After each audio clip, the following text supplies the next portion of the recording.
Peace, everybody. It's the T. I'm not sure who's in the building tonight or if oh shoot, guys. I'm slow a little. Okay. Never mind. There was an echo, but peace. I don't know who's in the house tonight, but hey, Miskie's Kitchen. What's up? Just want to make sure if y'all can hear me okay. Let me know, y'all. We are waiting for our guest to come backstage. And so I just wanted to start the live stream at least to let y'all know that I'm here. Hey, Jenny. Hey, Simone. Hey, Joelle. Hey, Julia. It's been a while since I've been on the YouTube streets, but it's good to be back. Thanks, Simone. Hey, Kayla. What brings you here? Thanks for being with us. Hey, Kiki. So while we wait, I did just reach out just to make sure that he's coming. He said he's on his way. So what's good, BB? Good to see you. It's been a hot minute since I've been here, since I've seen all of y'all. So it's good to see you guys. Thanks for being here with me tonight. Hey, authentically Erica. I know, right? The Diddy news, crazy, but I think most of us saw it coming a mile away. Hey, Squirrel. Interesting spelling of your name, unique and clever. Hi from Alabama. Shout out to Alabama.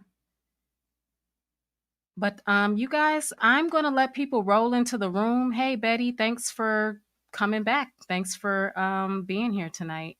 I'm gonna play a little music before we get started and wait for Musa to get in the building.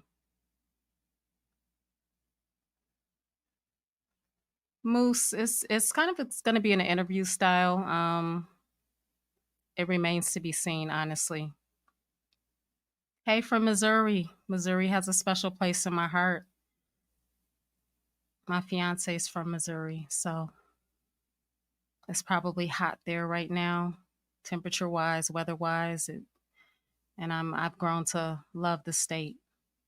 So yeah, everybody hit that like button when y'all roll in the room. Thanks, BB, for the reminder, y'all. I'm not the most well marketed live streamer. I don't really market myself well, but we're here tonight to talk to Musa. I have some questions for him and he wanted to get some things off of his mind as well. So we'll see where it goes and I'm hoping for a really good conversation tonight and hoping that y'all in the audience as well are able to get some of your questions answered too, because I know and I'm sure that you have some as well. So I'm gonna fall back for a minute. We're gonna play some music. Y'all talk in the chat and refamiliarize yourselves with the tea. Come out the bushes, those of you in the bushes. And it's good to be back. It's good to see you guys. Be back in a little bit.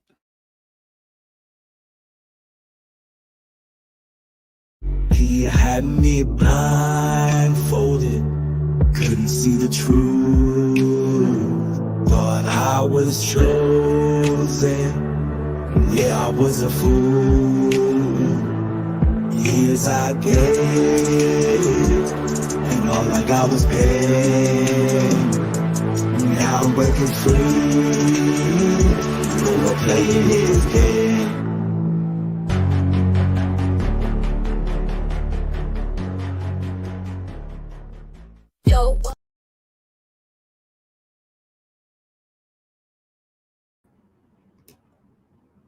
Hey guys. Oh, there's a little bit of echo. That might be me. That's not you, is it, Musa? I don't think so. I don't hear echo on this side. Okay. Yeah, it went away now. Yeah, I want to start this out by saying it's good to have you here tonight, and Everybody's anxious to know what we're going to be talking about, and I am as well. We didn't do a lot of pre chatting for this one. I wanted this one to be organic and natural, but we both agreed that you had some things that you wanted to talk about and share with the audience, and um, I have some questions. So let's again thank you for being here. Welcome to the chat, everybody in the chat. This is a guest tonight. Let's please make sure that we're respectful in our discourse to each other as well as myself and the guest. And if you guys have any questions, just write them in. Write them in the chat. Um, but yeah, I want to start out by thanking you for being here again. I know that you did reach out to me. You did want to talk. It's been a long time coming, and so thank you for being here tonight again.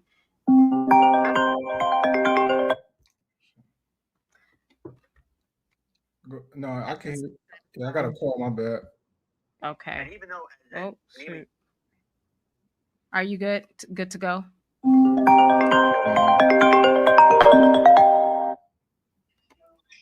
Let me call you back, okay? I'm doing a interview. Okay. All right, love you. Love you too. Okay. Okay, we're good to go. Okay, cool. So let's talk about um your your your uh your artwork on your face. Can you can you explain that tonight before we get started? Just what the meaning is and what it represents. There's really no meaning to this. It's just it's more of a statement, you know. Okay, I got you. Um, all right. Well, Musa, let's start. Are you okay with? I mean, any questions that you don't feel like answering, feel free to. We can skip it. But I kind of want to just kind of be as comprehensive as possible just for the audience and people that might not know a lot about you, but know that you were formerly a part of CarbonNation. Can you tell us a little bit about your life before joining CarbonNation, what you were going through at the time, and what made you kind of receptive to Nature Boy's message? Well, my life prior to carbonation wasn't life; it was death. Um, it was a constant theme of basically suffering in my own life, from lack of understanding myself, my emotions, and the things that I was going through. So, me going to carbonation was really just me looking for myself, uh, and that's pretty much what led to it. There's a search, a quest. And before that, you were in college. I think you were in college to be an engineer, if I recall correctly. Was that a a part of your life that was not giving you any meaning? Just school and the day to day Yeah, rigmarole. yeah. I think that there was a part of me that kind of was over a lot of things. I would get over them quickly. So I did things like engineering. I had internships. I switched my majors many times, and I just felt like who I was couldn't be fit into a category that was provided to me. And so for me, I just felt like what I am was more than that. So it couldn't really keep my attention in that way. And like, was there any specific like experiences that you encountered like prior to you making the decision to join the group? I'm sorry, Was can you there repeat that? were there any like specific events like leading up to you joining the group that made you solidify your decision to join with Nature Boy?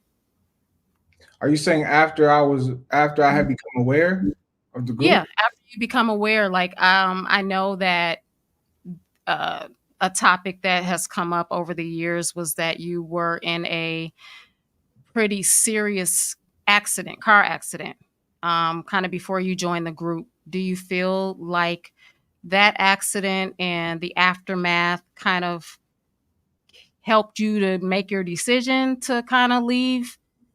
the regular, concrete jungle and decide to go into, the forest in with Nature Boy and his group? I don't think it was the car accident. I think that for me it's more like the vehicle I was operating, which was myself. Um that was the car accident. It was the wreck. It was I didn't know how to operate myself. And even if somebody gets in a car accident, like it doesn't mean that there's trauma to their brain. I think that the human conditioning and the mindset that we have in the world is trauma in and of itself. So to me, it's way before a car accident. Like I had stated before, I think that my life that led up to it and why is because I was understanding that I was living from a state of death or depression, which is why we get depressed. Is because we're unlimited beings and we get depressed in limited narratives. And I think that for me, I was tapping into that. And so I was getting depressed and I was telling my mom, I think I need to see a counselor, somebody to talk to. I tried that. It didn't work for me. And so for me, it was just looking for answers deeper than what anybody else could provide. I don't think it would have mattered if there was a car accident or not, because I already wasn't in my right state of mind. Understood. And kind of a segue to that is I know that there were some videos circulating. You were making videos before you joined the group. And in one of the specific videos that I saw a few years back, I think you were in a park walking a dog and you were talking about Nature Boy and you had the belief that he was the Messiah at that time. That was even before he started calling himself the Messiah, I think. Mm-hmm. Um, what kind of led you to believe that even before joining the group? What of his teachings or of himself as a person kind of made you believe that that could be the case? I think it's an embodiment thing. I think there's a contrast between people who talk about knowledge and information and point to it, but aren't the embodiment of it. And I think it's different when you have beings that actually are the embodiment of that in which they speak. And I think I could feel that. Okay, and so that kind of leads me on to my next question about first impressions. Mm-hmm. Um, what were your initial thoughts about the group when you first encountered them in person? Like what did you think? I thought it was all love. Like that's it. It was all good vibes. And like I know you just said that you like the fact that Nature Boy kind of embodied his teachings. He, from I guess from the outside audience looking in, quote unquote Babylon, we saw a character, somebody who was able to kind of turn into whatever character he wanted to be in that moment to I guess put on for whatever audience he was putting on for. I've always kind of viewed him as ability to be a chameleon. What like are some of the aspects of the group's teachings that like initially attracted you to him, like not just the embodiment, but what are some of the specific things that made you think that he was the one? Well, all right, let's put it like this. I think I'll say this partly on behalf of my own ego and persona that I was operating in. I I had this idea that if I became a masculine version of myself, it would somehow make me feel more complete within myself. My father transitioned when I was younger, and so I would constantly look to online things, books, people around me to try to figure out like who am I supposed to be? How am I supposed to be? So I think it wasn't just like I said, like a particular teaching. I kind of liked it all. I like the idea of living free, self-sustainably, but it was more like the mind. It's like, yeah, you can leave the tropics physically, but Babylon is a state of mind. So I think the parallels that were made in when I say the embodiment, what I mean is a culture being created that basically expresses a language that speaks of a higher consciousness. Like the way we speak to each other in the human narrative, it's a language of death. And I'm not trying to offend anybody when I say that, All I'm saying is that it's a lower state of being that we exist in, and that's where suffering and those things are birthed from. So we're talking about, like, even if you say I don't speak like this to this day, but the idea behind speaking to somebody saying, "Hey, peace, reflection," it's like it kind of dissolves the separation that we exist in every day, and so we exist in separation, which is equivalent to hate. We don't know them. I can't love them because they're this, or you're different than me because of this. It's these illusions of separation that allow us to treat each other out of a state that's not love. So I think that though that idea attracted me, and in the teachings, I didn't get all of the teachings. Like when I remember being there and thinking sometimes like maybe I'm slow, you know what I mean? But there's something in me that just kind of made me stay longer within myself. So that leads me actually into my next question. Can you kind of describe some of your early days in the group? Like, okay, not even just your early days, but do you feel that from your early days in the group that the group transformed over time? Did the message, the rules, the perspectives, like, do you think that it stayed the same or did it change over time? I mean, it changed, yeah. I think maybe the basis of things stayed the same, but change, yeah, change. But I don't see anything wrong with change. I think things changed and they adapted and evolved based however things evolved, like how they evolved. It evolved how it was supposed to. It doesn't mean that it was good or bad, but they did change. And I think that it just as a perspective that I feel like I gained from that is change is inevitable. So even when you say like the chameleon aspect, I mean, you could say that. Sometimes I've looked at myself like that. I've become many different personas, many different persons, just from being in a state, I guess what you call the flow or and nothing, because we channel things, we channel energies. So from that perspective, I kind of like the change sometimes, like looking back, hindsight, because what I found is that in my life, I became less attached to things staying the same. I think sometimes we try to manipulate an external environment for something to stay the same or go a way that we want it to go. And so by holding on and not releasing, we cause our own self stress and suffering. But, over time, just me looking back, I'm like, I'm the type of person where for me getting out of that, it's like, okay, I can rock with that in life because to me, change is inevitable. It's not a bad thing to me. But yeah.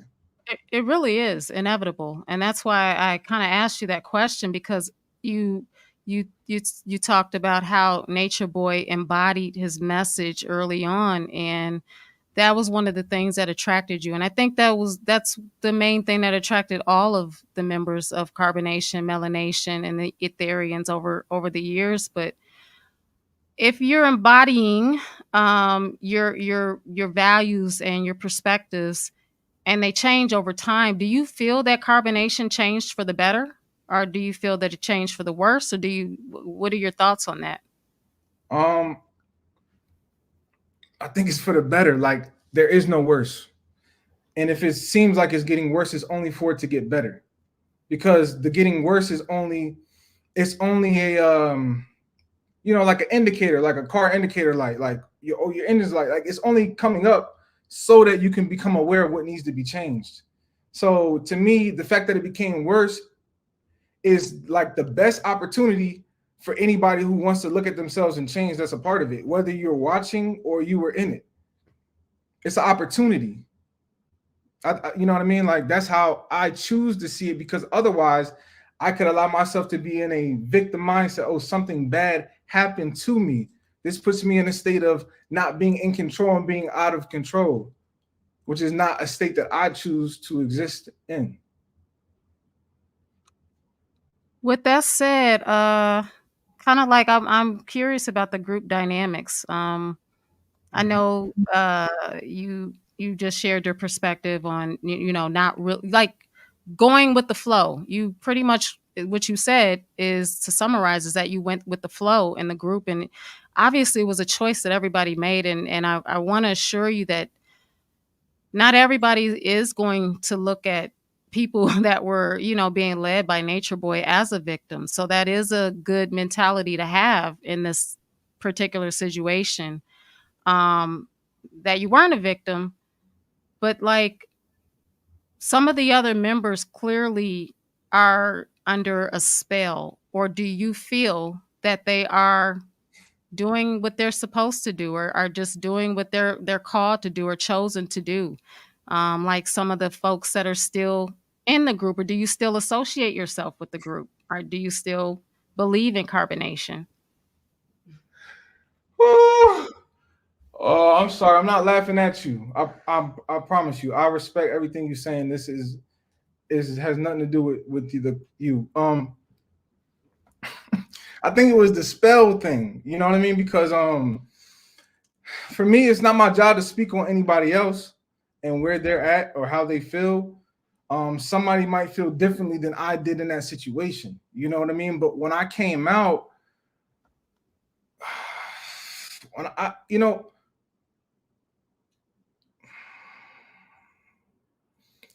don't know. Yeah, I don't know what other people go through or what they experience, but for me, when I came out, for a period of time, like I was shown my darkness. You know what I mean? Like I was shown my stuff more amplified. And I chose to use it as an opportunity instead of trying to like point and say it was somebody else. So it's like you only can have yourself in a spell. You know what I mean? So that's what I feel like I learned though from going within myself and looking at what I created. Like I created a person that is like it's going to be somebody else to lead me. Like I did that. So that's the only reason why if somebody's presented that's presenting that I believed in that belief system. But nobody could lead me like to me. Like he couldn't do the work for me. But in some twisted way of my mind, I thought that maybe he could, or I put him on. If I put him on a pedestal, that's the only reason I would be disappointed if he didn't meet that. What it showed me is how conditional of a being I actually am, and I might not make sense to some people what I'm saying, and when I say that, and I can elaborate later. But so when it comes to a spell, that's kind of what I was laughing because I feel like I broke my own spell. And as long as I was under that spell, I was likely to subject myself to somebody else being my commander in chief. Like I'm my own commander in chief. But How I was embodying that. So I was going to be that. That's exactly what I was going to subject myself to. And that's what I needed for that time and period for my soul's growth. So it might be the same for other people. So I want to get to the nitty gritty. Because we can it's all spiritual. I understand that, but it's also physical too. And your day to day, were you able to control your day to day? I know, okay, technically, yes, we all make choices. We're all able to control the things that we want to, but do you think truly that you would have been able to control other people's actions in the group, or was it that Nature Boy was actually controlling y'all's day to day? And this was a choice that you made, and I understand that we all have a choice, but in that group, were your day to day actions controlled? Was there a structure? Was there get up? Was there Right. eat No, at so or noon, or or don't eat? It was right. it you being able to go off to the waterfall by yourself and do your thing and be at one with with nature whenever you wanted to, and then come back and everything's cool. Yeah, I get that. So I hear what you're saying. It's funny. I was just talking about this earlier. For me, that environment represented a very like Saturnian energy. So this message may not be for everybody. I know you say like it's physical, but it's all spiritual. There's no such thing as like it's spiritual and physical. I don't speak in separation in that way. So I'm gonna do the best that I can to articulate it how I see it. So when it comes to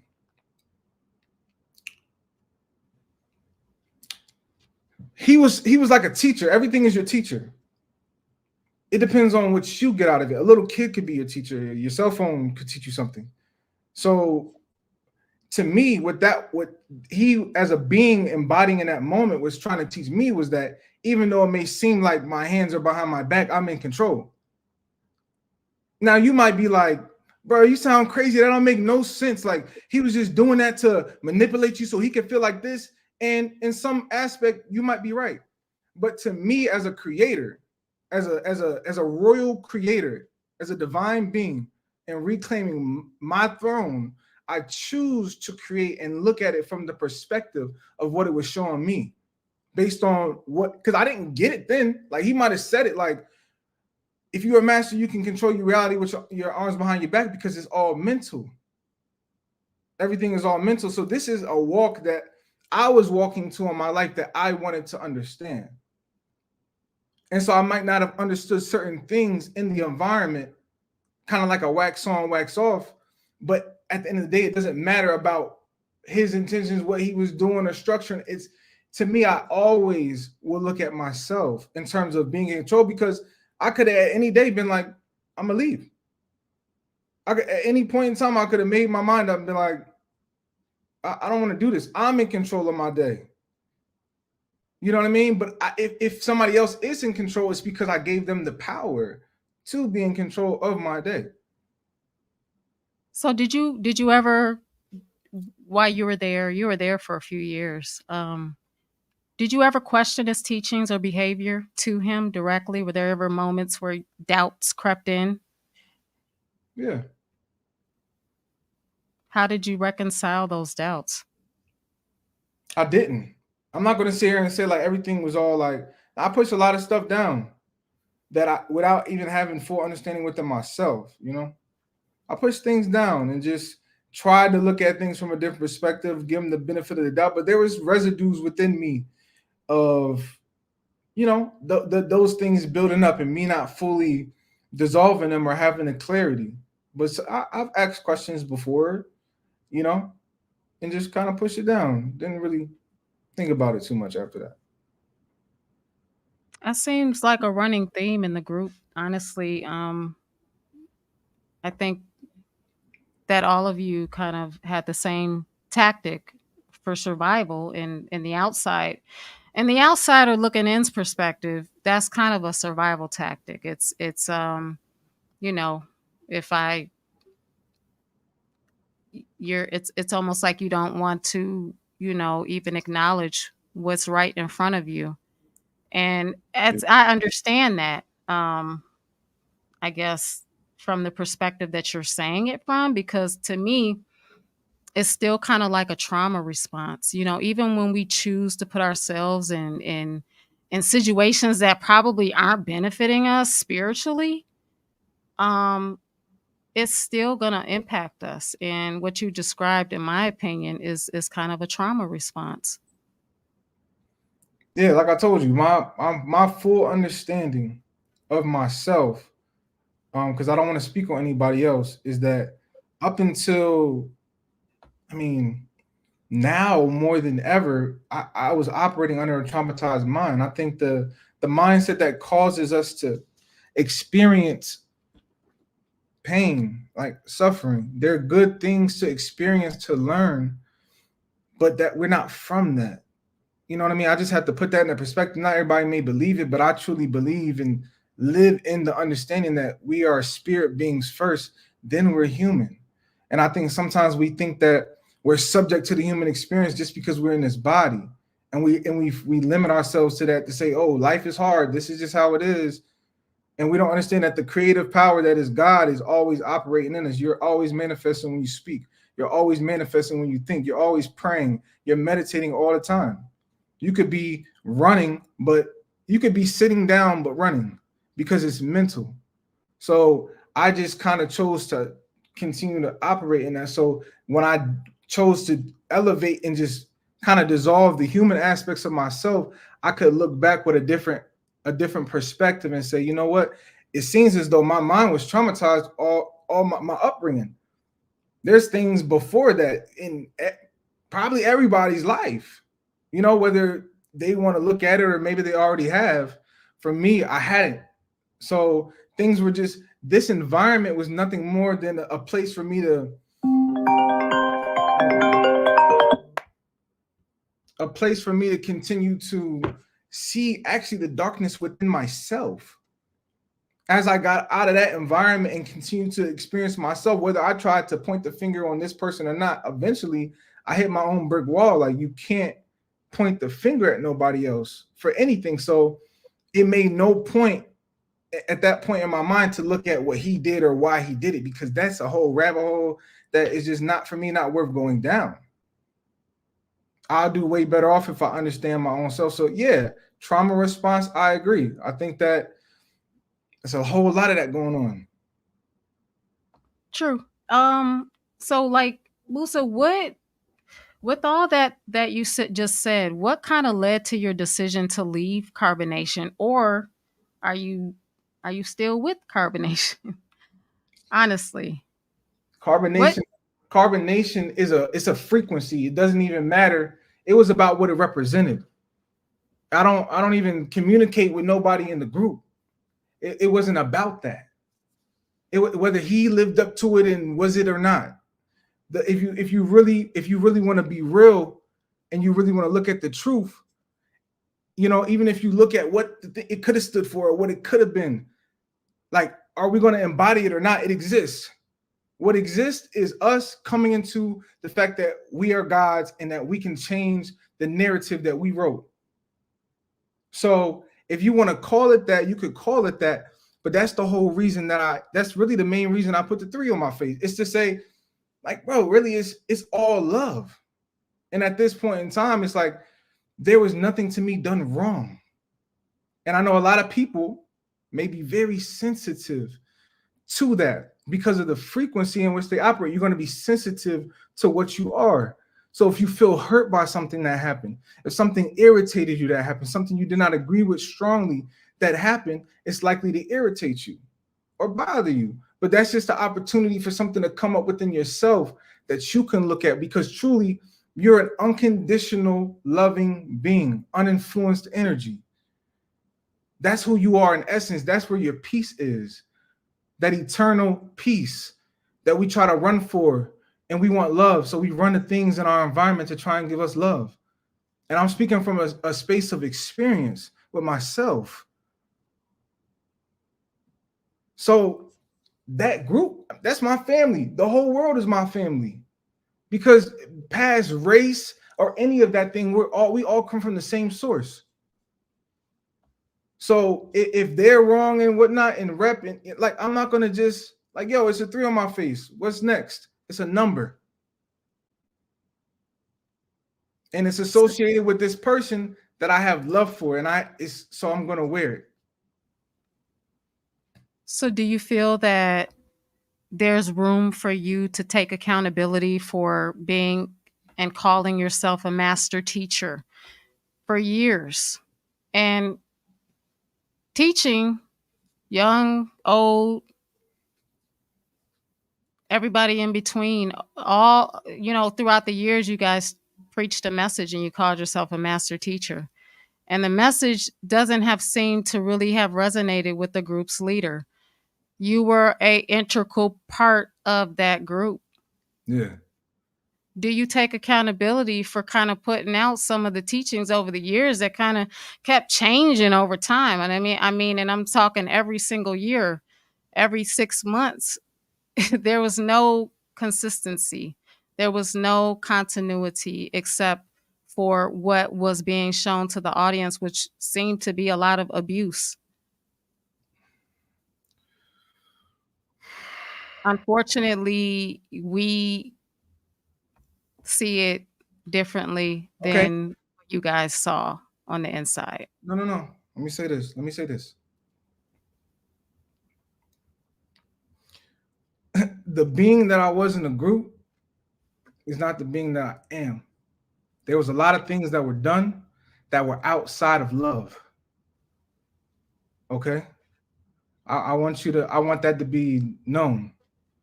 There was things that I did in a different mindset that were outside of love.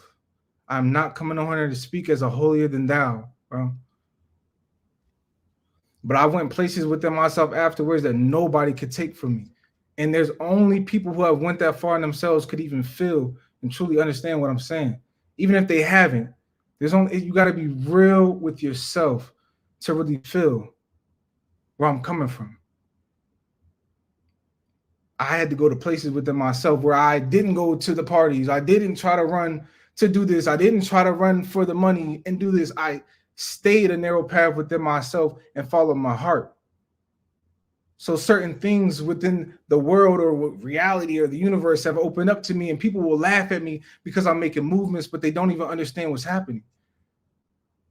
So I just want to let that be known because there's something otherworldly happening right now. But I understand those that do not understand, and it's okay. There's nothing wrong.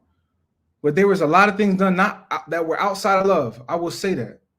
All I'm saying is that when we look at the situation, I'm not going to look at it from a state of abuse, because as I look at myself, like, dang, I've done similar things. There's Well, people. that kind of leads me into my next point, which is why I talked about accountability, because it's not all on Nature Boy Absolutely. Eligio Bishop. I mean, you face some allegations regarding your conduct, your misconduct, from multiple women that were in the group with you, that I'm sure they have a very deep understanding of all of this metaphysical, spiritual, multidimensional mindset that you have. I think more people understand that mindset than you think. They just don't. They're just not trying to act like they're, like you said earlier, holier than thou. But you faced allegations as well, as Eligio. And I mean, how can you look past that? Did you ever, I guess my question is, were you ever able to talk to those individuals and come to an understanding? Were you able to give them some type of, accountability for what they said you did to them? Or what is your side of the story? I don't have a side to the story. Um, Maybe I did, maybe I didn't. You know what I mean? Like some, maybe I don't know. Like I don't know. I don't even really like. We had to go into the allegations and who we talking about. As far as I'm concerned, like for the most part, I'm cool with everybody. Like I don't know. Somebody just made a video. I don't care to speak on it. I don't. It is what it is. For me, like if somebody say like karma, like allegations, like let's talk about the physical reality. And let's say like, hey man, you were facing allegations. Most people will go into some type of fear because of the narrative. You got these police officers, they're obviously there for a reason. They got these badges, they take on this persona. So we exist in this system. So it's like I'm facing allegations. But to me, if like for somebody that gets locked up or put into prison, to me, that's an opportunity. There's something that they need to face. They weren't able to dissolve or detox a part of their mind themselves. So their own program is taking them into that situation to learn something. For me, the person that I was that did those things, I changed. That to me, that's the accountability. I could get online and say, yeah, I did X, Y, and Z and go right back and do the same things. I'm not saying that it shouldn't correlate with us saying it online. I'm saying that the true way to say it or the true way to take accountability is to actually change, is to actually be a different person. And for a while, I was still low-key some of the same person in there. So it's taken me a while to look at myself and say, bro, I was actually speaking this knowledge, thinking I was this person, but I wasn't. I was a hypocrite. I was the same as a Pharisee in the Bible. That's to me, that's the biggest accountability that I could take for myself, regardless of what anybody else say. So so my thing is, and I see this often with especially ex-members of CarbonNation, some of them, not all. If you were so sure about what you felt was right and wrong when you first joined this group and even before you joined this group, what makes your mindset now What makes you so sure with your mindset now that you're on the right path, or do you just is it just all whatever to you? You're just really going with the flow throughout life, and whatever happens happens, because to me, if you're just flowing, then that's one thing. If you are willing to take accountability and whatever comes with that, that's a totally different thing altogether. Well, I told you how I see accountability. I operate in the spiritual. I do not operate in this physical reality the same way that people do. So you ask me, how do I feel? To me, and somebody in here, it might be maybe one, two, and it's not an insult to nobody. I could just see the comments. Like I see the frequencies. If somebody watching that, I understand, or maybe they care to hear. Because this is part of what I wanted to come on here and say to people, regardless of what people think of me, because what you see in me is only what you see in yourself, and that is not a cliche. That is not a cliche. If you think I'm ugly, that's because in somewhere in you exists an ugly frequency. You feel me? Like we're love in essence. So it don't matter what you could possibly say about me. When you turn off the camera, you have to go on yourself. You can say, that sounds like what Nature Boy said. Who cares? Anybody who's really doing the work within themselves could say, yo, that's true. Wherever you go, there you are. It's not about the knowledge in that sense. It's about, are you embodying it, and how does that reflect in your life? And if you don't care to, then that's fine. But for me, I've experienced opening up of energies where I feel heaven in my body. And I went crazy asking myself, like, hold on, I've done things that people said was bad. God, I shouldn't be feeling this. Right? I'm talking to myself like, I shouldn't be feeling this good right now. This is a feeling that's coming outside of this world.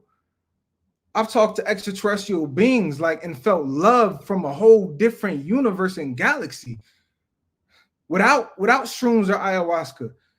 So that's why I said, yo, people can say whatever, bro. Like, it's okay. It's all love. I love you guys, bro, for real. From a whole nother place of just going within myself. But the things that I've been introduced to, bro, like, bro, the love that we are, yo, I can't even trip off anybody saying nothing, bro, because I know you're not that in essence.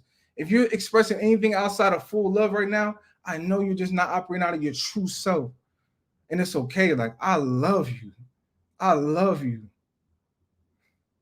So when you ask me how am I doing, like, I check in with God, with self, integrity. I can't speak on nobody. I had to be integral. I could not run from myself. My dreams, my direct reality would reflect me to me. I just chose to actually start looking at it. And people might say it looks chaotic or it look crazy. But behind the scenes, bro, I'm good. I promise you, we turn off this camera, like, I'm good. And I only want other people to know that they can experience that as well, regardless of where they came from, regardless of what they did in their past, because you're not limited to any of it. And the only reason we're reciprocating the same things is because we have yesterday's mind. We haven't alchemized our mind into a new day. So it's still yesterday for a lot of people. It's still last year for a lot of people. It's still 5 years ago for a lot of people. And we don't know how to dissolve things within ourselves. We think we need somebody outside ourselves. We think we need money to fulfill it, a family to fulfill it. We have deep voids that we haven't looked at. But the people who have looked in that place is where you find the peace, because the pain is your GPS into yourself. So I can get on here and confidently speak on it because I can tell you what I did and why I did it. I looked at the conditional mind that I had. It could have been something as small as a roach. I've been in states of being where I don't want to do nothing but love the roach. And people are like, bro, you crazy, that's nasty. But it's like, bro, that's source energy. The roach is love, bro. It has a divine purpose, just like anything else. The slug, the fly. Flies are divine teachers. But we're so bogged down by time, by work, by bills, that we're not able to tap into our own self. We're sensitive to dense light codes. But if you dissolve what you're not, you will open yourself up to everything that I'm talking about more. And you will experience it for yourself. Do you feel like you have surpassed Nature Boy in your understanding of the world? I wouldn't say that because it's not about that, but it's certain things I wouldn't do. It's certain things, me personally, I wouldn't say. He served his role. You know what I mean? But if you're thinking about it, like imagine it like a fun game or something like that, and there's like a boss in the game. Like I feel like I'm past that. I'm past that. I dissolve that with love. I love him. That don't mean I gotta go say, hey, come be my chief and command me. Like, nah. I don't even think that was the purpose of that. We're supposed to command ourselves. We're supposed to be in alignment with our own self. It shouldn't even be nobody to tell us what to do or how to move. So it's like I'm not that being that could fit in that no more. I actually shifted and became a different being. Like I operate in a whole different state of mind that's closer to harmony with what I feel like is love. I'm not saying that I'm the most perfect, fully enlightened, woke up. No, I'm not saying that. And it's like I told you, I still got things that I still got some residues I'm dissolving, but I can see the contrast from where I came on a day-to-day basis for sure. In terms of him, like, it's not my job to really speak on that. It's not a contest or a race or anything like that. Like the only Well, enemy is me. that's true. And the reason that I'm asking these type of questions, Musa, is because you guys preached a very solid but ever changing message for years. And so all we have to go off of, obviously, is what you allowed us to see in the public eye. But these are things that were kind of embedded into the consciousness of the community that was watching the group for a long time. So I hope you understand where these questions are coming from and the fact that it's not to attack you or anything of that nature. It's really to seek understanding and clarity with where you stand on a lot of like subject matter that the people have been privy to via your former leader. So it's we've heard, I think a lot of the ex-members do say they still have a lot of love for Nature Boy, and I guess in a way that is understandable because of, again, this is something that plagues just regular everyday people. Sometimes we love people who've hurt us in various ways, whether that be spiritually, financially, physically, etc. But I guess another question that I have for you is, what is do you feel that you have had like a lot of spiritual and personal growth since kind of walking away from the group? Are you still searching for meaning outside of the group, or are you satisfied with where you are right now?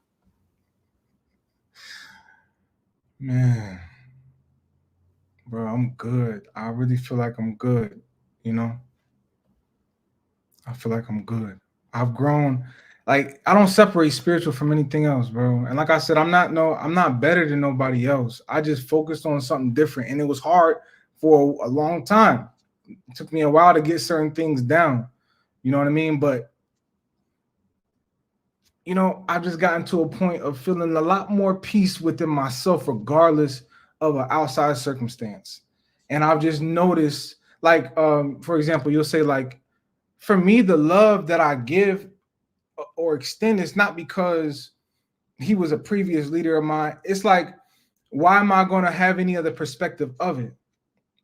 You know what I mean? I feel like the more I see through a lens of unconditional love, which simply means I'm uninfluenced by you. I'm uninfluenced by what you do. The natural peace that we are sustains itself. So I don't have to try to come do this to feel my peace. I don't have to do this. I can dissolve the parts of my mind that wants to hold on to certain narratives. The narrative is he hurt me and he did this to me. But in all actuality, because all is spirit and comes from spirit first, everything else is just an illusion or a mimicry of spirit. This reality is nothing more than a shadow. Go look up some people's near-death experiences. They'll tell you afterwards, God will tell them, take a bow. It was a play. You were a character. You may not have understood that yet just because of where you at. I've come into experience some of those things. I could talk about some of the experiences. I don't know if that's going to make a difference. I'm not trying to convince anybody, but yeah, I could talk about, because that was my thing. When I left, I was like, yo, I came here to learn something. I feel like I didn't learn what I came to learn. You feel me? So I try to go deeper into understanding. So I those experiences came. They came to me because I was looking for it and I was willing to give up everything to experience love, not knowing what I was trying to do. I just wanted answers. And I came to find out that I was the answer.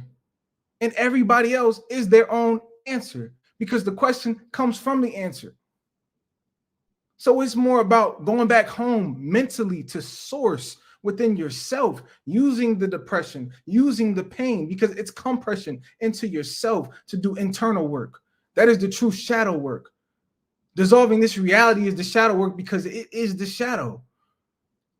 I wanted to be able to speak from a place of being. I did not like the fact that I was speaking knowledge given to me and I did not feel like I fully embodied it. I felt fake. I got tired and exhausted of feeling fake.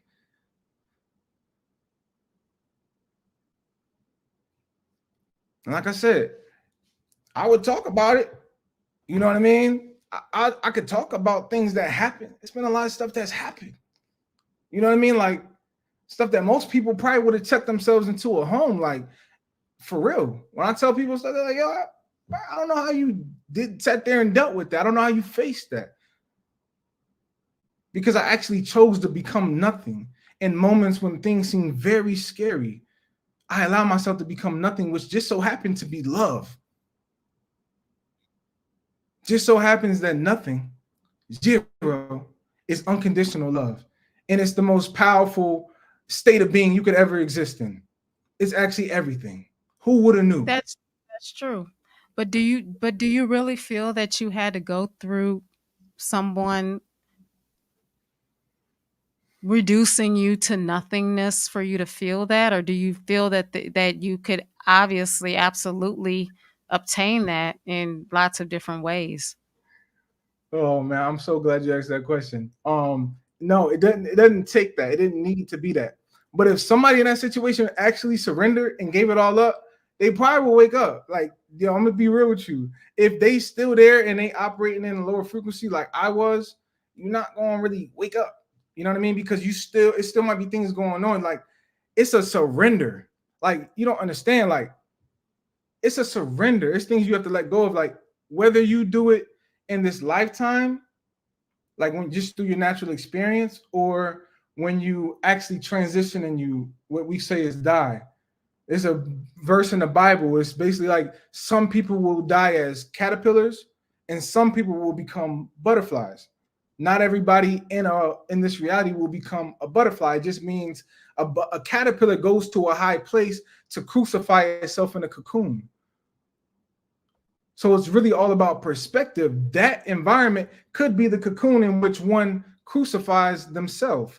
To crucify yourself means to use the simulation in the matrix to expose to you your pain points. For all the business people out there, pain points, expose to you your own pain points for you to go in as the creator and dissolve back to zero, and then so you can equal source.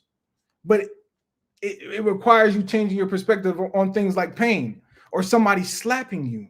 And we think it's a coincidence. Like, you think Jesus said in the Bible, if somebody slapped you, turn the other cheek for no reason. If you went into that with that mindset when getting slapped, you get the reward and the payout for it. So I'm not saying to nobody to stay there or to not stay there.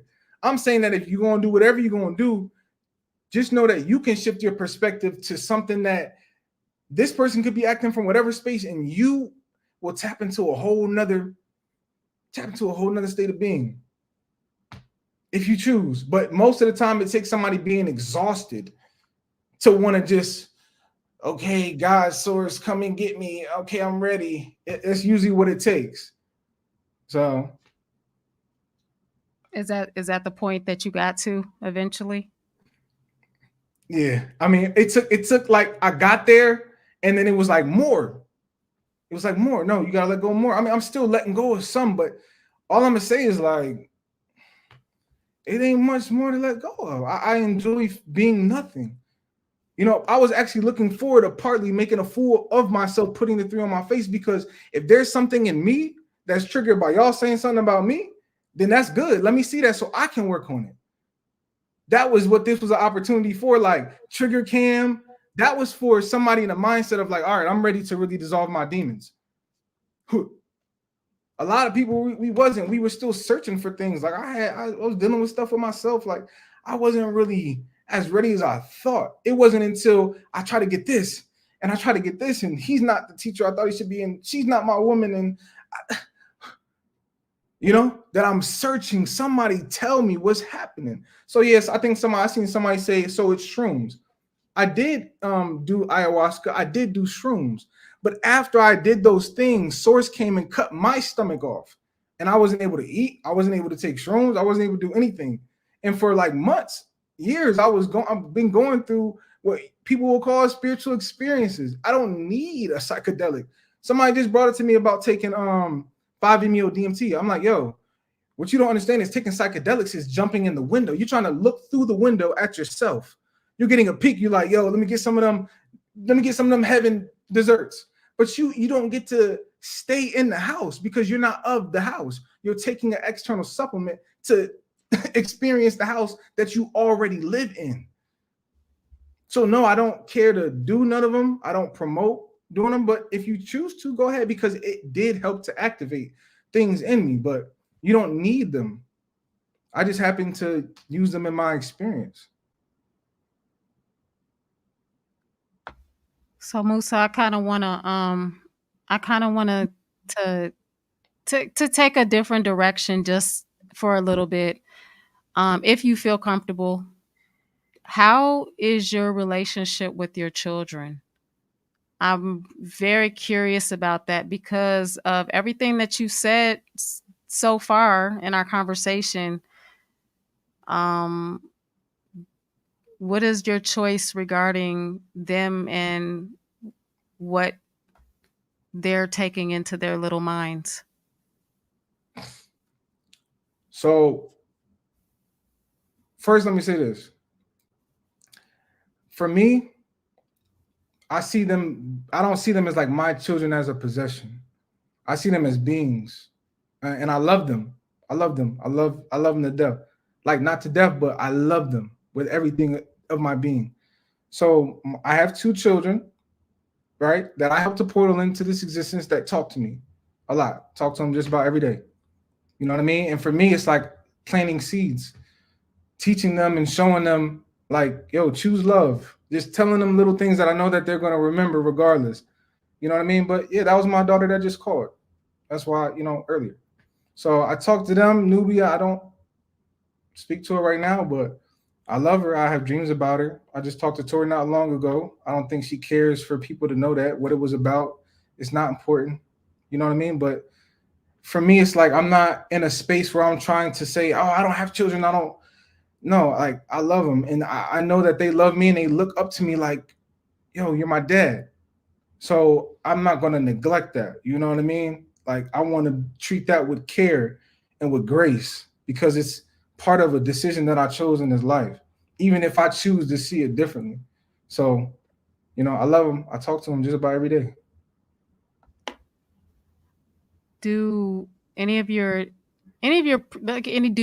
former teachings kind of influence how you are with them and you just kind of spoke on how you view fatherhood versus how they view fatherhood. They see you as my dad, and you see them as, beings that you helped portal into this world.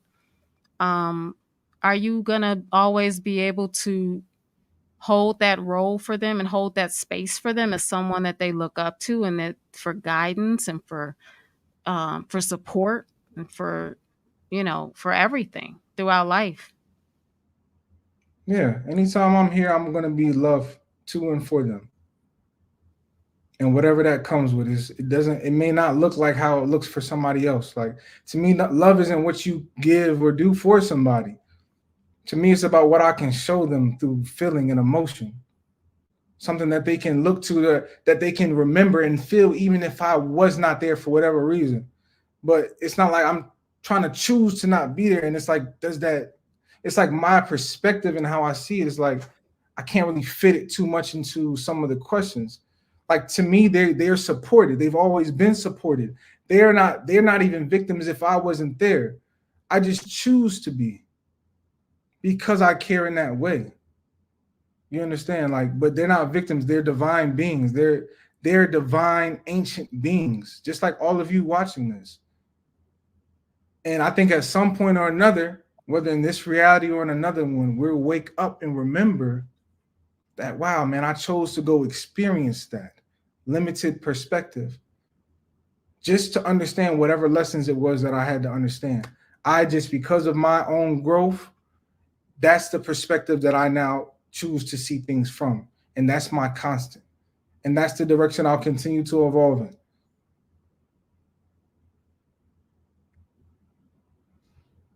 Does your family support that mindset, that choice, or how you choose to parent at this point in your life?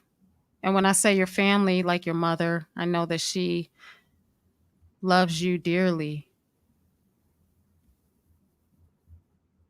You might not know this, but I actually saw your mom in March. I could tell then how much unconditional love she had for you, because she did not have to be there. And she was there in that courtroom. She wanted to see justice served, and she did.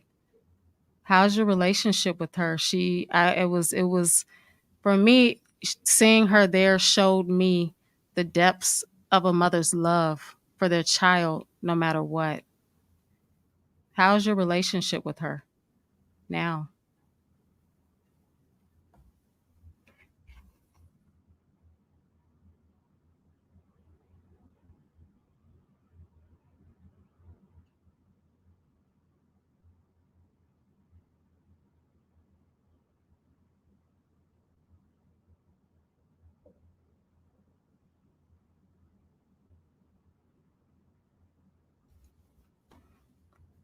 Weirdest alignment. My mom just called me, so I was able to mute while you were doing your neck exercises, and talk to her real quick. I'm like, I'm doing an interview on YouTube. She's like, okay. But that was interesting. Well, look at that.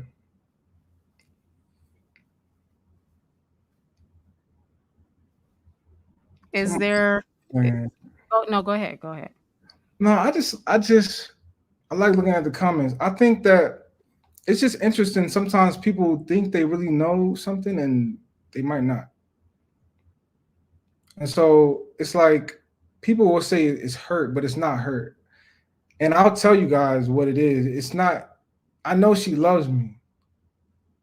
You get me? Like, I know that my mother loves me unconditionally, regardless of what I choose to do or be. You understand what I'm saying? Like, she might not wanna, you know what I mean? But she get around to it. She's like, I love you. And she'll be real with me and I'll be real with her. And that's our relationship. It's a relationship of growth. You know what I mean? Like, I'm trying to understand, like, people say it hurt. Like, what's the hurt? That alignment, though, that's what I'm saying. Like, y'all say it's hurt. Like, I'm just in another space. I felt like not speaking for a moment. Somebody say I'm hurt. What am I hurt about? Why do you see hurt when you look at me? I don't know. But it's like, even if I was to entertain that, like, honestly, like, I just text my mom, like, you know what I mean? Like, it's like, what is the hurt? Like, I done went and seen her, spent time with him. Like, even though I'm on the wave I'm on, like, it's a trip coming up. We're gonna spend some time. Like, I do see myself as somebody coming out of the world, but it's like it's a love there that's like, it don't even matter what y'all say, honestly. Yeah, I mean, you pretty much you answered the question anyway. People are going to always make assumptions, but Yeah. appreciate you expressing your truth. You are absolutely still an important part of your mom's life, and you know her role in your life, and she's not just a being to you, but she is a being as well as your mom. And so I think people kind of sometimes just got to lay it out for folks in layman's terms, Yeah, I feel that.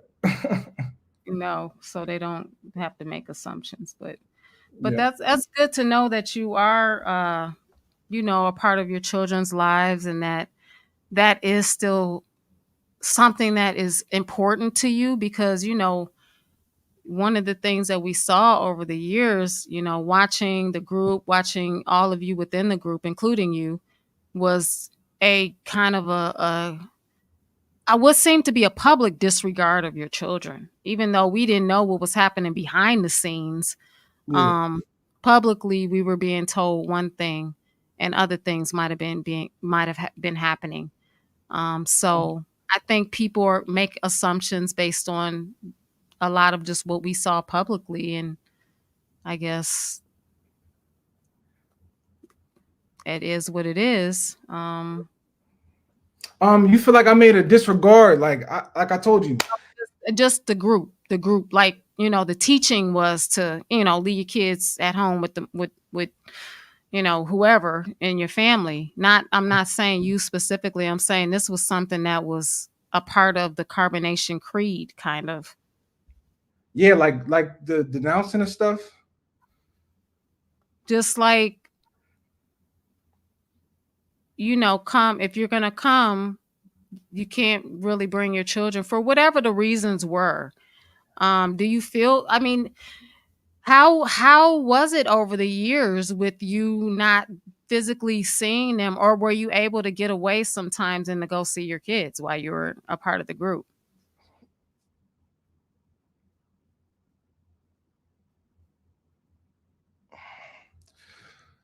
I mean, I used to talk to him.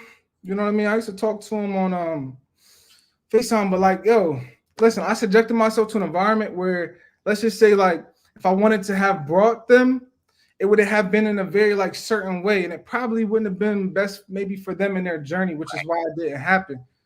So at the end of the day, like I was a part of that mentality. So yeah, I was with that.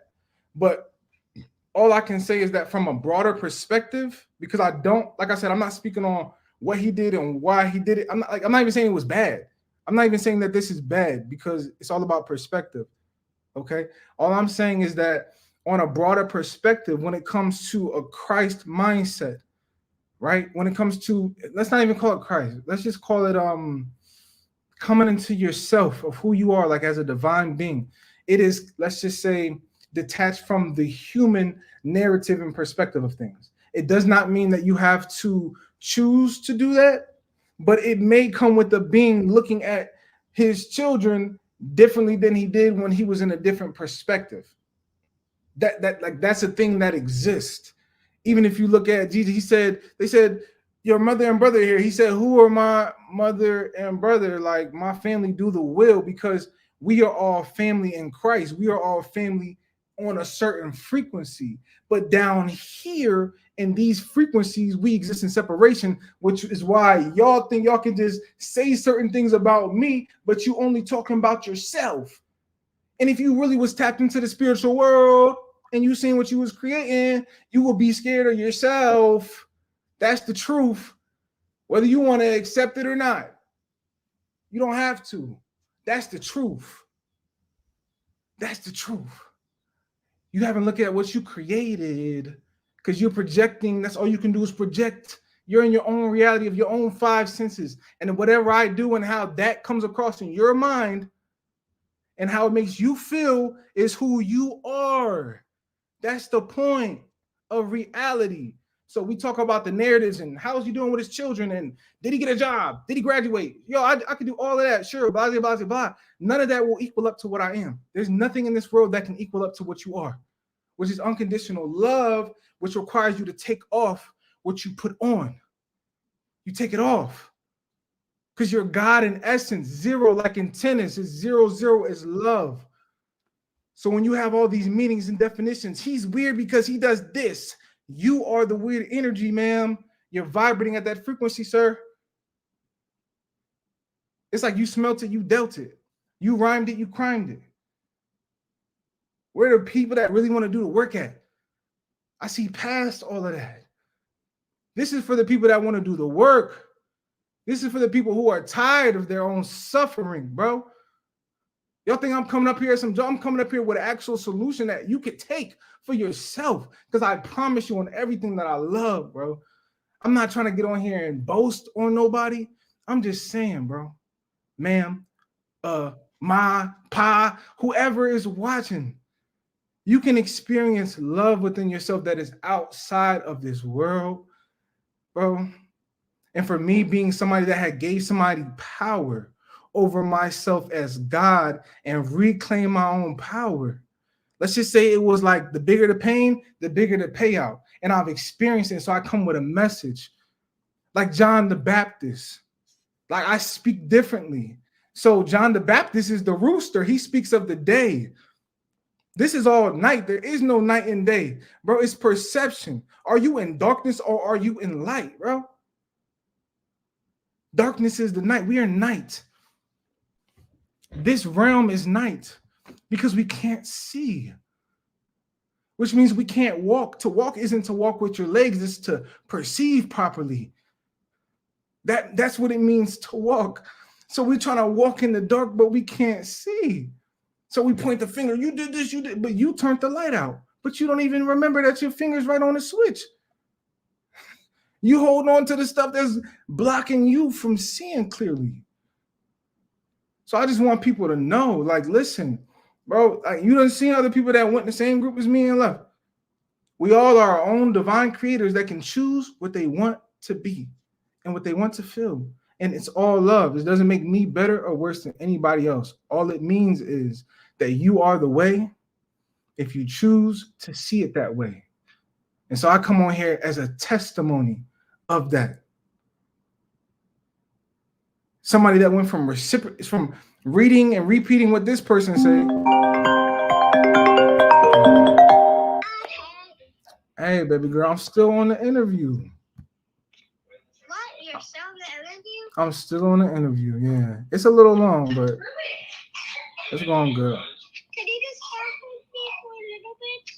Well, what time is it? 6? 8. It's 8? What time do you go to sleep? 8:30. 8:30? Okay. You want to stay on the phone while I finish the interview? You want to stay on the phone while I finish the interview? Yeah? All right, just mute yourself for me, okay? And just so that the background noise isn't there. But stay on the phone. All right.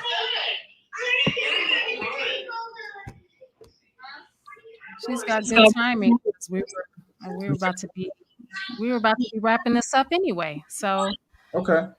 good timing. But oh man, I did want to ask you about some stuff, but we could break that out. That could be. Oh, you must have hung up on her accidentally. No, I didn't hang up on her. She actually. All right, I got you right here, Mama. One sec. Okay. Are you good? So, like right before we end this 5 minutes, do you believe in reality and spirituality interconnected, or are you just in a whole nother dimension right now where everything to you is spiritual? Because I feel that the whole point of us being in this physical realm is for us to have a physical experience. And I'm really interested to know, how do the two coexist to you, or one not exist to you and the other exists when you're still governed by natural law? And natural law is a part of the natural world, nature as a whole. Yeah, so the natural law you speak of is nothing more than a biologic. It's just a certain way that we think that actually programs the body. You can actually put on a mindset that activates your celestial body. We're not limited to the human body or experience. We can actually use the human experience to leverage it into our spiritual understanding because it is spiritual. There is no such thing as the only reason we say it's not spiritual is the contrast. So imagine like beings that see from a different perspective, they look top down like, bro, y'all just jumped down, but y'all are from up here. You just forgot. And the people down are looking up like, bro, that's such a big contrast. Like we're physical and y'all have powers up there, but it's like y'all have these same powers. Like you are spiritual, and this world is a spiritual world. Like nothing really exists. Spirit just means energy. This is all, everything is energy. Everything is, so we've split up the two, but like with religion and science, but you put them together, it's spiritual. That's life. So for me, I operate from spirit to continue to dissolve the earthly narrative because it's doing something within me. Like your body is the technology. So, and then also I seen somebody said on here, I'm gonna say this, and everything is spiritual. Just FYI, it doesn't matter if you go into the grocery store, that's spiritual. When you at that traffic light and the traffic light irritates you because you got to get somewhere and you decide to operate in time versus dissolving that and being in the now, that's spiritual. When somebody says you're ugly and you get offended and your heart start racing, that's spiritual. You're showing yourself that you're affected by a term that's truly neutral, but this person's calling you ugly. You believe in the term, so it affects you. You can't get away from spirituality. Everything is spiritual. The only separation is the fact that you perceive from the separated perspective. That's it. And the only way to go is up. So the more you let go of what you're not, the more you naturally rise back to what you are. So that's that. Then somebody else, I want to say this real quick for the record. Not that it really matters, but somebody said he's trolling. I'm not trolling. Like it's kind of like a troll. It's kind of like a troll, but it's not. Like when I do movements, I'm not actually doing the movements. I channel an extraterrestrial being from a star galaxy called Sirius B, and the being's name is Gosh. So I don't, I've downloaded my own consciousness from a whole nother star system. So it's, you know what I mean? It's like, how do you operate from it? I'm not from here. Like I've pulled in my own consciousness that's not from this place. So I can feel it and know it. And it's not something that I'm trying to read about when somebody tell me about myself. So it's more like as you dissolve and become what you are, then you know how to deal with the stuff that is the human stuff. Okay. Well, thank you for sharing your perspectives with the collective, Musa. I don't really have any other questions for you. I don't know if there's anything else you would like to say before we end this conversation.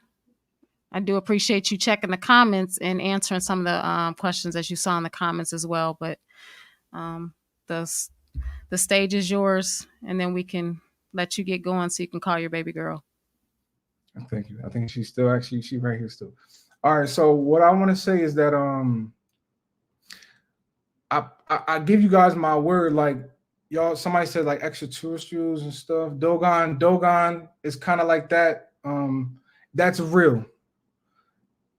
I don't have like a channel that I really put what I do on it. I have a channel where I do actually stuff just for extraterrestrials. And I have a channel that I like post music on, but it don't even got my name on it. Like I really haven't been trying to promote myself. So I just want y'all to know that that is very real. The spirit realm, in terms of a different frequency of this spirit realm, is accessible to you. And sometimes it may seem scary because it's like we think of demons and stuff like that. But they're actually like, if you experience something that seems low vibrational or frequency, you can actually give it light and love, because it's the light that actually casts out the darkness. And that's real. Even within your own self, you could be feeling a pain within yourself and understand that that pain probably came from you stressed out. And you can go within the mental construct that you have that stressed you out, and you can change your perspective to one that is all love, uninfluenced.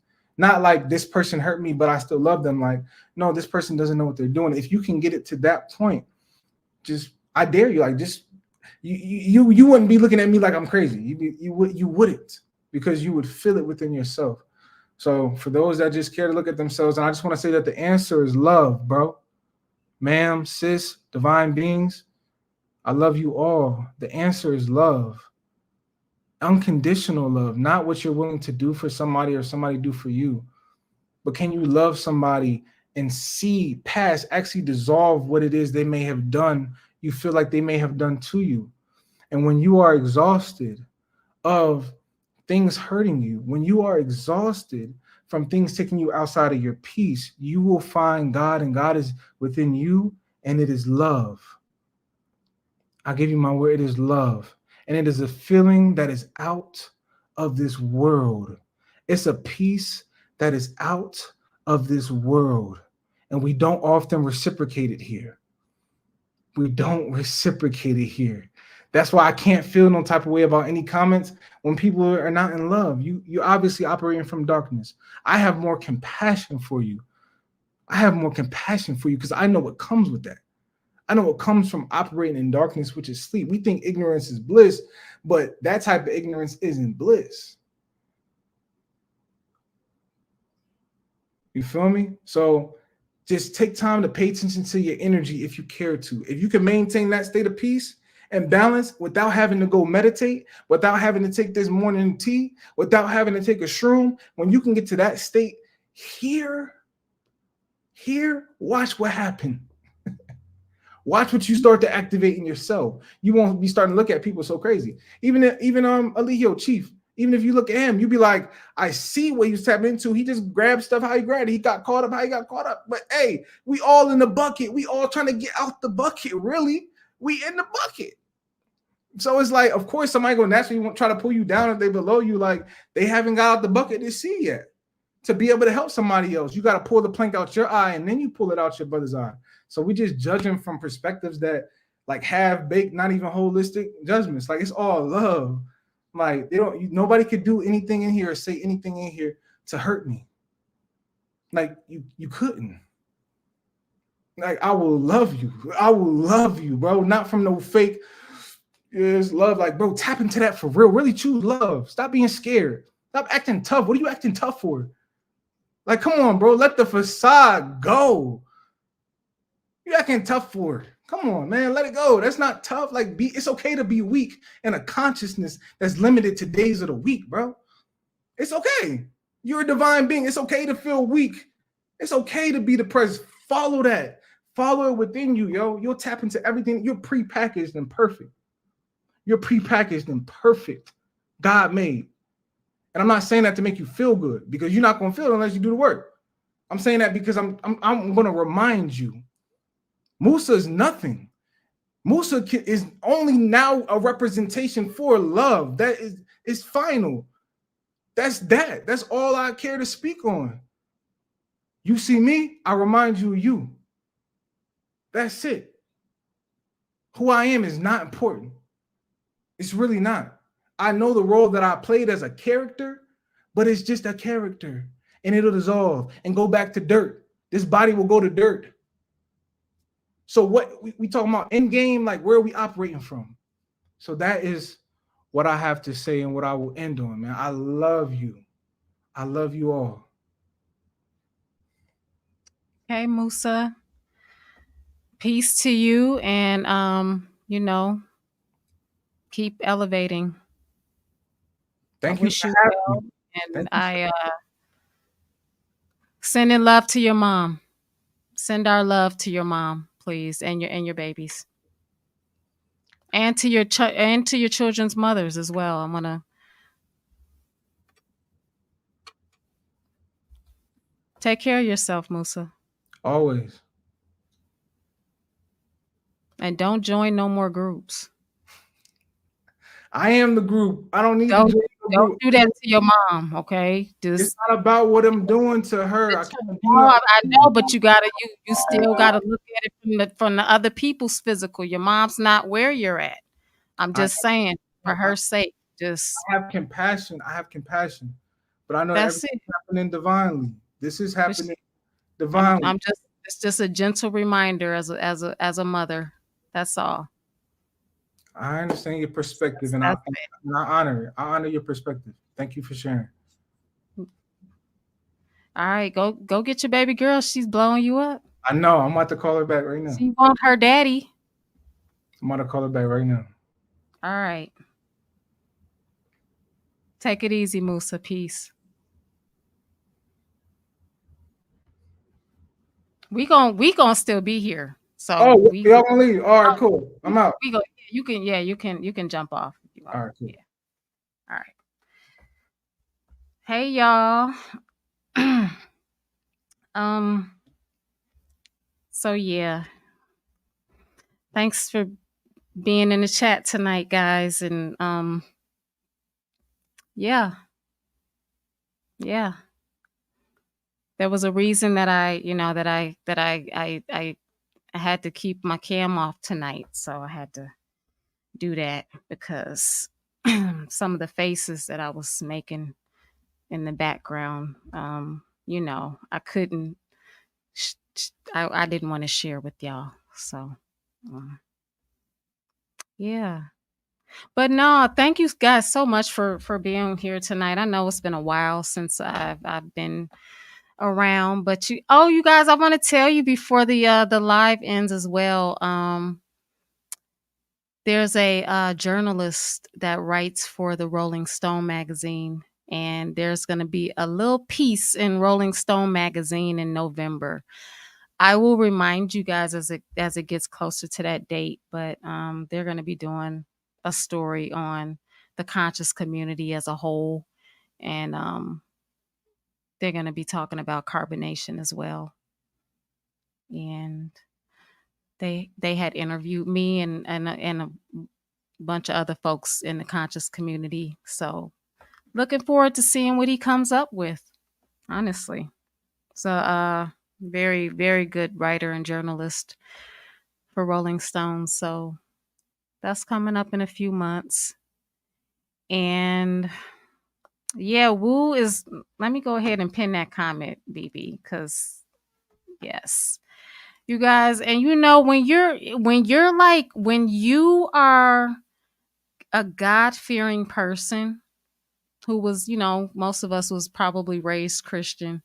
When you're a God fearing person who loves the Almighty, the Most High, and who was also spiritual at the same time, sometimes it's very difficult to sit there and to not, just to not want to, make people understand that, that's where I was kind of getting at with my reality versus spirituality, because there is no versus, it's all connected. So it's just like, it's the same extreme you kind of go to sometimes when you're like, everything is spiritual. Well, when you're on earth, everything is spiritual and physical. You can never get rid of gravity.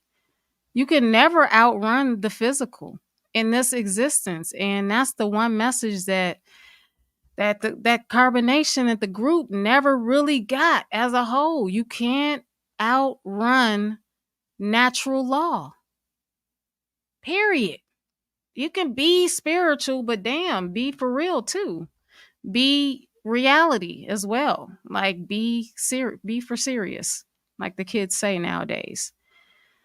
But anyway, I do want to say I try to touch on like kind of all of the major points, including the allegations, which, as y'all saw, was kind of, just,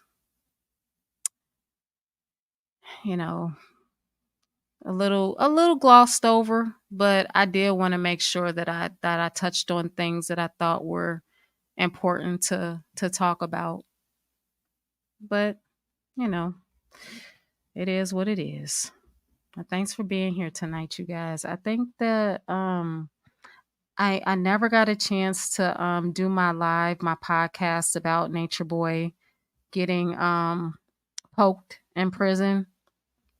And then I also heard that he had went live from a cell phone and talked to Visa from Bigo the other day as well. And that was interesting. I didn't get a chance to listen to it yet, but I wouldn't put it past them. But I mean, I also wouldn't put it past the viewers to have already contacted the prison and had his little cell searched. So if that's true, it's just ridiculous that you would even put yourself in that position to be put in the hole in prison in Macon after you got stabbed a few weeks ago. Like, I don't know. It's like the choices aren't choicing. The common sense is just not so common. And that's another thing when you're running a group, a cult, you got to have some common sense about you.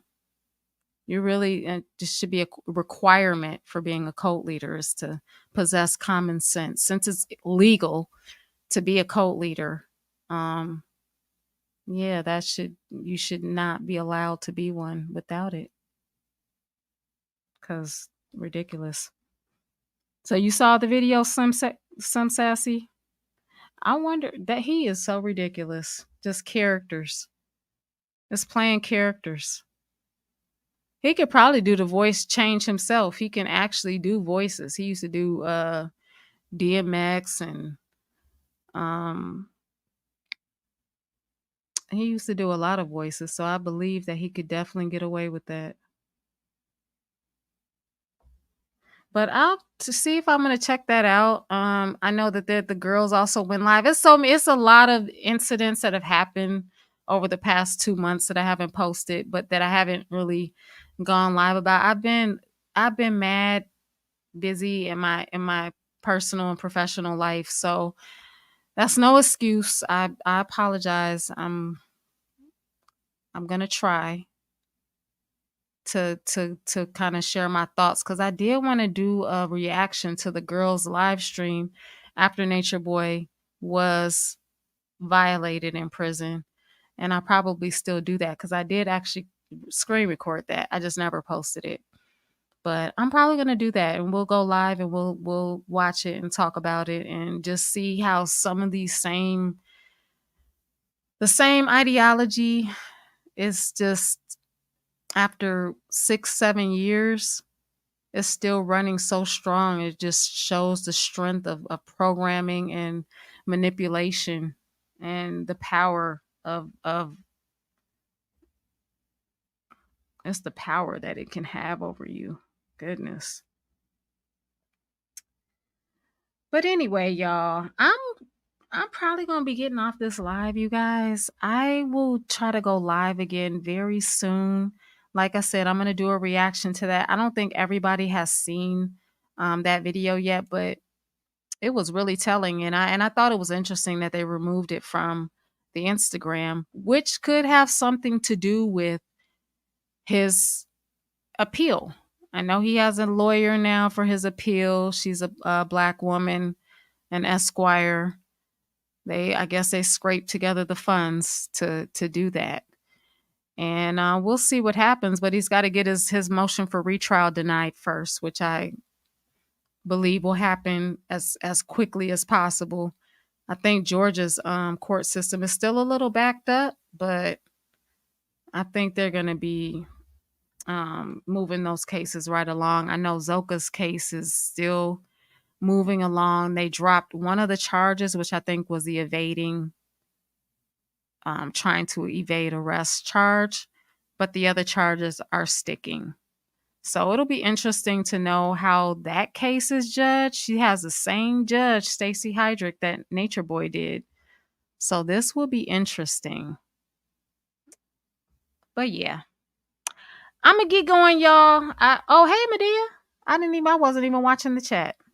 Oh, she's a public defender. Oh, wow. Okay. I did not know that. Oh, I guess so. I guess that makes sense. You can get a public defender for an appeals case. Thought you had to have the money for it, but yeah, that's interesting. But thanks for that. Hey, Sansa April. It's good to see you in here. She's has a special place because I think my first two ever thank yous to my channel came from her. My first one came from her. So I am so appreciative of you honoring my work on my channels, April. I appreciated that so much. But anyway, y'all, I'm about to get going. I'm going to play some music on the way out. But thank y'all so much again for joining me tonight. I appreciate each and every one of you. BB, you represented. Jenya, I saw you too. Thank you for being here. And some of y'all comments had me cracking up laughing. I had to go on mute because I was busting up laughing.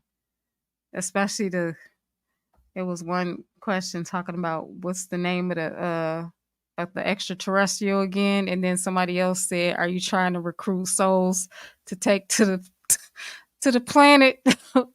Like, y'all are crazy. Y'all crack me up. That I miss. I miss the funny ass comments in the chat. So hopefully we'll have some coming up soon when we watch this recap of the girls going crazy after Nature Boy got poked. And what I'm wondering is, what did you do to put yourself in that situation? Because you remember what he was always teaching. You know, you did it to yourself. What did you do to yourself to make yourself do that to yourself? But anyway, we'll find out. And I will see all y'all later. I love y'all and I appreciate you guys for the support. I see y'all in the bushes and I thank y'all too. I'll see y'all soon. Peace and love. He had me blindfolded, couldn't see the truth. Thought I was chosen, yeah, I was a fool. Years I gave, and all I got was pain. Now I'm breaking free, no more playing his game.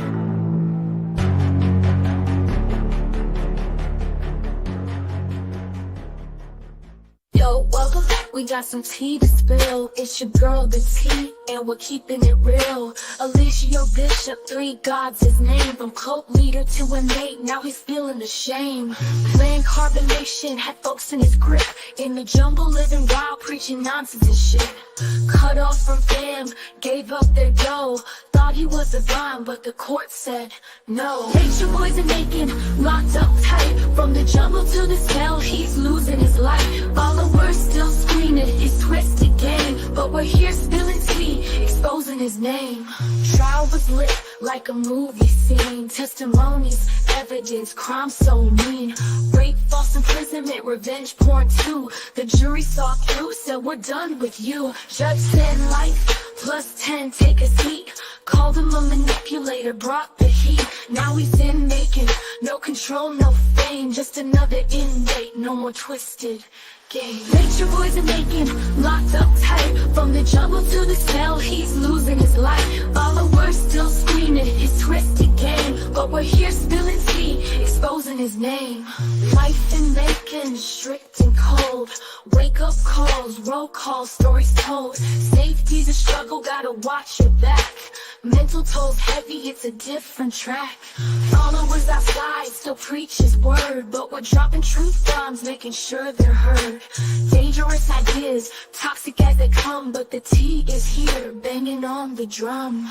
Nature Boys are making, locked up tight. From the jungle to the cell, he's losing his life. Followers still screaming his twisted game, but we're here spilling tea, exposing his name. So that's the T, from cult to cell. Nature Boys locked up, his story we tell. Stay woke, stay tuned, keep sipping brew.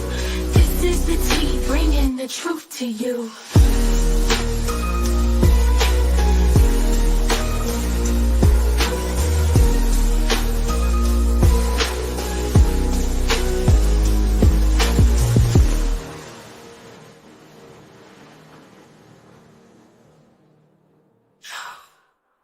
Judge said life plus 10, take a seat. Called him a manipulator, brought the heat. Now he's in making, no control, no fame. Just another inmate, no more twisted game. Nature Boys are making, locked up tight. From the jungle to the cell, he's losing his life. Followers still screaming his twisted game, but we're here spilling tea, exposing his name. Life in making, strict and cold. Wake up calls, roll calls, stories told. Safety the struggle, gotta watch your back. Mental toll heavy, it's a different track. Followers outside still preach his word, but we're dropping truth bombs, making sure they're heard. Dangerous ideas, toxic as they come, but the T is here, banging on the drum. Nature Boys are making, locked up tight. From the jungle to the cell, he's losing his life. Followers still screaming his twisted game, but we're here spilling tea, exposing his name. So that's the T, from cult to cell. Nature Boys locked up, his story we tell. Stay woke, stay tuned, keep sipping brew. This is the tea, bringing the truth to you. So that's the T, from cult to cell. Nature Boys locked up, his story we tell. Stay woke, stay tuned, keep sipping brew. This is the tea, bringing the truth to you.